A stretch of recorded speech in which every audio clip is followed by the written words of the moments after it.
All right, speaking of baseball and winning, the Guardians have been winning. Yeah, Bull, and over the last few days, as the Guardians continue to stack up series wins, I've seen a lot of tweets online, and once again, we understand the tweets in the Twitter sphere is a small minority of the major majority. Yeah. But a lot of people are calling the early start for the Guardians fraudulent. So I wanted to ask you guys today, in a classic pretender versus contender statement, are you buying this legitimate hot start for the Guardians as something that can continue? Or is this just a hot start against some really good pitching? Well, how do you see the Guardians' 8-5 start? I picked the Guardians to make the playoffs, so I'm not going to say at 8-5 that they're a fraud. How are they a fraud? I mean, you could say, well, are they pitching better than they will be? Yeah, sure. I mean, you're not going to keep up this level of pitching for the whole season. On the other hand, a lot of their best players are off to bad starts. Yeah. Tanner Bybee's been their worst starter. Cody Allen, jeez. Yeah, wow. Cade Smith. I'm calling him Cody Allen. Cade Smith has been off to a pretty rough start. Jose is not playing great. Quan is not playing great. And Manzardo's been a total disaster. Those have been 5 of your best players the last couple of years, and none of them are playing well right now. So, and I expect that to change for all of them. So, yes, this is and by the way, one other thing. This is the opposite. You say people are calling them fraudulent. I've seen people in the last 2 days getting angry on Twitter because the Guardians are ranked like 15th in power rankings. I mean, who gives a rat's you know what? Right. Don't worry about this. One guy was breaking it down. He's like, the Cubs are ahead of them. We beat the Cubs. The Royals are ahead of them. Who cares? It's a power ranking. And it's April 10th. It's April 10th, but it's meaningless anyway. You guys should go in your pockets and give that guy some money, because if the people in Cleveland or around the Twitter sphere are talking about power rankings in baseball. Yeah, I guess you're right. You have made it. Like, if they're upset about that, I mean, look, we'll take it. I do think there is. I think a lot of it is chase the lauder, but I think there's a bigger buzz for the Guardians to start the season than we've seen in a number of years. That's what young players do that can hit home runs. It's funny because Angel Martinez and Roku are knocking in runs. You're like, Kyle Manzardo, are you playing this year? Is he over 100 yet? No. He's like 75, right? 0.86. Yeah. Oh, 80. Okay, he 86. He was 62 the last time I checked. But his OPS would be a hell of a batting average. my goodness. And well, listen, you got some bright spots. Messick and Cotillo. I mean, they've been great. They've been dealing. Yeah. And they got great pitching from those guys. But the rest of the roster hasn't really actually been hitting. So now they're not a fraud. Like the reality is the Guardians will always. I hate to say it, but it seems like it don't matter who they bring in. The Guardians seem to always be in contention in this division for either a wild card or a division title. And this is what they kind of do. You look at them, you want to write them off. You say they didn't make any moves.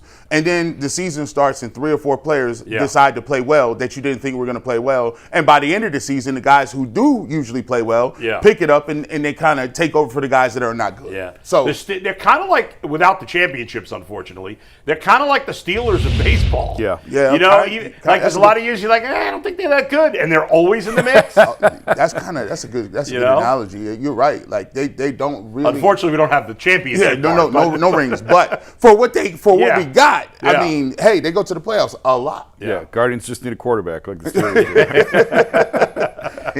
No, they're not fraudulent. We both picked them. I don't know if you. I picked them wild card. I said they would make the playoffs. I said wild card. Yeah. So no, they're not fraudulent. This is who they are. They pitch well. For the most part, they play really good defense, and they score just enough runs somehow, some way every night to win. I agree with you. I think Jose is going to be fine. I think Manzardo is going to be fine. I mentioned Valera the other day. I'm really excited to see George get healthy and get up here. Yeah, Zach and I were talking about this morning on the Guardian show. We agreed we think about 10 days. For Valera? Yeah. That'd be great. But Cavs are tricky.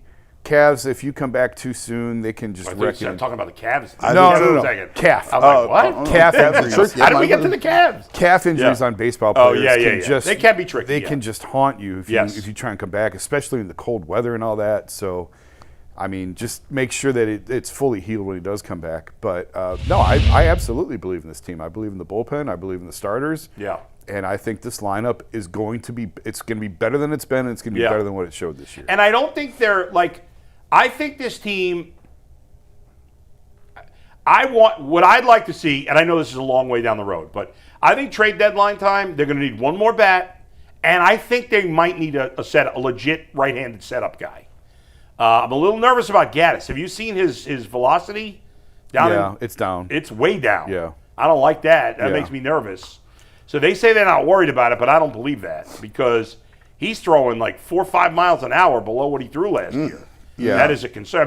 I mean that makes me think there's something wrong. Right. I mean, I could be wrong, but usually a drop in velo either leads to there's an injury, or a guy just doesn't have it. Yeah, right. And I think he's too young to say that he just lost it. Yeah, in probably. Velo. Right. And I don't trust Sean Armstrong. What about Espino? Well, he's a guy who, it'll be interesting to see. I think he'll be up. Right-handed? At some point. Yeah. But I think at some point they need to, they'll be aggressive. I hope this year they'll be aggressive because I do think with Valera, Hoskins, I was high on him. He looks like he's good right now. 3 hits the other day. He doesn't have any home runs, but they'll come. They played in mostly bad weather. With Valera and Hoskins in the lineup, with DeLauder and once Manzardo's right, and Jose and Quan, like the lineup feels a lot better. Yeah, it's a legitimate lineup. And they don't need to be a great offensive team. They just need to be a solid offensive team. Yeah. And if they can get there, they can win a lot of games with this rotation. I mean, again, listen, Parker Messick and Joey Cantillo going to be lights out the whole season? I don't know. They're both very unproven. But I know you and I were high, especially on Cantillo. I like Messick. He'd be going after people. Messick is, I didn't know as much about him because he hadn't been on the scene as long. That guy pitches with a lot of confidence. Man, he'd be going after dudes. He ain't missed no pitches. Like he's and not. I like that. When you have talent, and he does, if you pitch with your you-know-whats, that goes a long way. I see why Logan Allen is chilling. I see why. Yeah. I see why he was posted up. Now, once the injuries hit, because they always do. What's that going to look like? Because I don't like their rotation depth. They I don't have trust a Logan ton. Allen. I do want to see Cal Steven. I don't know when he'll be ready. I don't think he's ready yet, but he may be the first call. At least your I guy. think Logan Allen probably. It depends. And your guy, listen, it sucks for Arias, man. He was actually hitting the ball before he got hurt. He had a nice series against the Cubs. He was hitting the ball, Jason. Yeah. I'm out. I'm out. But he was hitting better. So far, Brito's been good. He has an opportunity, especially because Bazzana's not doing anything. Yeah. I looked at Bazzana's numbers again this morning. His batting average is now under 200. Yeah. His OPS is under 700. And that's not updated, guys. No, that was supposed to be taken out. And Brito's hitting. He's off to a good start. If he continues to hit, they can't send him back down, can they? Well, no, but the bottom line is Bazzana was your first overall pick a couple years ago. If he starts hitting, he's coming up. Doesn't matter. You figure out the rest. But right now he's not hitting. So he's only coming up when he forces his way up. Yes. How highly ranked is Brito? They He's said a good prospect. They said he's been a top 10 prospect for a number of years. He's a good prospect. He's not a short thing. I think they wanted him to win that second base job last year. Yeah. And then he was hurt. He would have been up last year, but he was hurt most of the season. If his bat is better than his glove. I don't know if he has a clear position. So what is his path? If he's a second baseman and Arias and Roki are fighting it out to see who's going to be out of here when Bazzana starts to hit, what is his path to playing every day? He doesn't have one. Probably not here. Yeah. Hey, that was cold. It really you got no other spot for him. Could he play something else beside? He's a middle infielder. That's I don't think you had mentioned someone saying Bazzana in the outfield. I don't think you want Bazzana in the outfield. I don't think you want. No, they're not going to. Mike Farron told me has said for years he thinks he's an outfielder, but it doesn't matter. They're not making him an outfielder, at least not right now. Yeah. So he's playing second base. But he's got to force his way to the big leagues, and right now he's not doing that. Nowhere close to that. He's not playing. He's not playing well. By the way, Zach was telling me this morning that Anthony's boy, Austin Hedges, is convinced he did something to his swing, which he will not share, the secret, in September, that he's going to be able to be a decent hitter now.